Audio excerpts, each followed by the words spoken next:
નથી આજે માણસને કે મારે શું કરવું છે અર્પણ. ખબર નથી આજે માણસને કે મારે શું કરવું છે અર્પણ. જીવન જીવે છે બેકાર છતાં પણ કરે છે દર્પણ. જો મળી જાય જીવનમાં સાર્થક વિચાર તો પૂરું જીવન કરે સમર્પણ. પરંતુ આ સાર્થક વિચાર છે શું, એ મળે ક્યાંથી?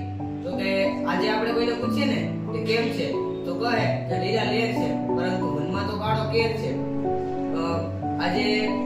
આજના સમયમાં આપણે આ સાર્થક વિચાર મળે ક્યાંથી? તો કે આજના સમયે આપણને આ સાર્થક વિચાર ગીતામાંથી મળે છે.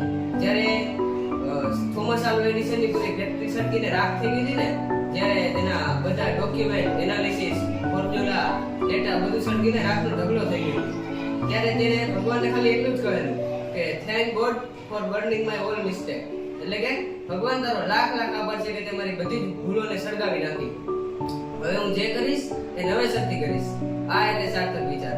આ સાર્થક વિચાર આપણને સ્વયં યોગેશ્વરના મુખારવિંદમાંથી નીકળેલી માં ગીતાના પ્રસાદ રૂપી મળે છે.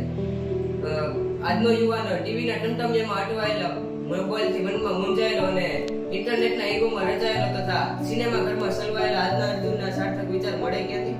तो के मन में सोच लिया था कि अर्जुन की बुद्धि ने सपने दूंगा, समर भूमि में पार्थ को कमजोर नहीं मैं पड़ने दूंगा. धर्म बचाने खातिर नव अभियान शुरू हुआ, तभी कुरुक्षेत्र में जगत गुरु का गीता ज्ञान शुरू हुआ. आज नो युवान गए छे, हे भगवान मारी साइकिल में पंचर पड़ी गई, હવે હું શું કરું? ત્યારે ભગવાન કહે છે કે ઉદ્વરે દાત્મનાત્માનમ, એટલે કે તારો ઉદ્ધાર તારી જાતે જ કરવાનો છે. આ એટલે સાર્થક વિચાર. ફરીવાર આજનો યુવાન કહે છે, હે ભગવાન તું મને 1 લાખ રૂપિયાની નોકરી અપાવી દે ને, તો હું તને 10 રૂપિયાનો હાર ચડાવીશ. વાહ ભાઈ વાહ. ભગવાન તને 1 લાખ રૂપિયાની નોકરી આપે ત્યારે તું ખાલી એને 10 રૂપિયાના હારી લઈને જ આપે છે. છતાં ભગવાન કહે છે કે કર્મણ્યવાધિકાર હસ્તે મા ફલેષુ કદાચન, એટલે કે તું ખાલી કર્મ કર, ફળની ચિંતા ના રાખ, એ મારું કર્તવ્ય છે. આ એટલે સાર્થક વિચાર. ફરીવાર ભગવાન કહે છે, આજનો અર્જુન કહે છે કે હે ભગવાન મારા પરિવારજનો મને છોડીને જતા રહ્યા, હું એકલો પડી ગયો, હું લાચાર થઈ ગયો, હવે હું શું કરું? ત્યારે ભગવાન કહે છે કે શુદ્રમ હૃદય દુર્બલ્યમ. ત્યારે ભગવાન કહે છે કે સર્વસ્ય ચાહમ હૃદય સન્નિવિષ્ટો, એટલે કે હું દરેકના હૃદયમાં બિરાજમાન છું, દરેકના હૃદયમાં બેસેલો છું, તું એકલો નથી, તારી સાથે હું છું. આ એટલે સાર્થક વિચાર. પરંતુ આજના સમયમાં જો 2 રોટલી નહીં થઈ તો ચાલશે, 2 જણા ભૂખ્યા રહી જશે તો પણ ચાલશે, પરંતુ 7 નાટકોને તો સિરિયલ જોવી જ પડે. આવો તો આજનો સિરિયલ સાથેનો મોહ.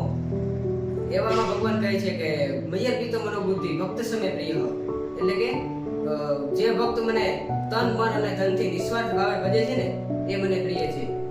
પરંતુ યુવાન કેવો હોવો જોઈએ? આજના યુવાનની તો વાત જ શું કરવી.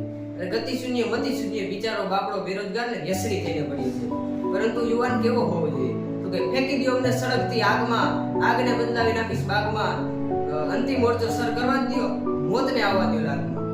અરે ચાની લારી કરીશ પણ લાચારી તો ક્યારેય નહીં કરું. આ સાર્થક વિચાર આપણે માં ગીતામાંથી લેવાની જરૂર છે. જેવી રીતે પાણીને જોવાથી નહીં પરંતુ તેને પીવાથી તરસ છીપાય છે ને, એવી જ રીતે માં ગીતાને મંદિરમાં કે ગોખલામાં લાલ પડ ચડાવીને રાખવાથી નહીં, પરંતુ તેને વાંચવાથી, તેનું અધ્યયન કરવાથી અને તેને સમજવાથી આપણા જીવનમાં સાર્થક વિચાર આવે છે.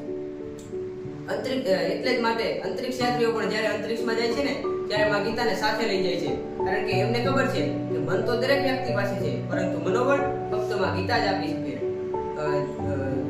પરંતુ આજનો યુવાન જે એટલો સમય વ્યસન કરવામાં, પાન મસાલા ખાવામાં અને સિગરેટ ફૂંકવામાં બગાડે છે ને, એટલો જ સમય જો માં ગીતાને વાંચવામાં, તેનું અધ્યયન કરવામાં અને તેને સમજવામાં કાઢે ને, તો આપણું જીવન એનો સાર્થક વિચારોથી ભરપૂર થઈ જાય.